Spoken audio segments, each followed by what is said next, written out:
আসসালামু আলাইকুম।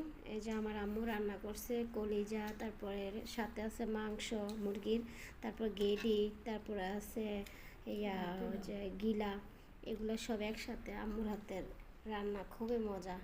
এই যে একসাথে ভুনা করছে, আজকে খুব খাইতে ইচ্ছে করছে।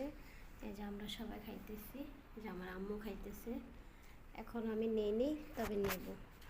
সাথে আছে লেবু আর পেঁয়াজ। এই যে আমরা সবাই খাইতেছি একসাথে। আজকে জমিয়ে খাবো মায়ের হাতের রান্না। মায়ের হাতের রান্না সবাই খেতে চায়। তো আমার জানি না কার কার মায়ের হাতের রান্না মজা, তবে আমি আমার মায়ের হাতের রান্না পছন্দ করি। আর আমার আম্মু এমনভাবে রান্না করে সবাই পছন্দ করে, সবাই খায় আমার আম্মুর রান্না। এই যে দেখেন কলিজা বেশি আছে কলিজা, আর কলিজাটা আজকে হঠাৎ করে খাইতে ইচ্ছে করছিল। এই যে, তো কেমন হয়েছে জানায়েন। আল্লাহ হাফেজ।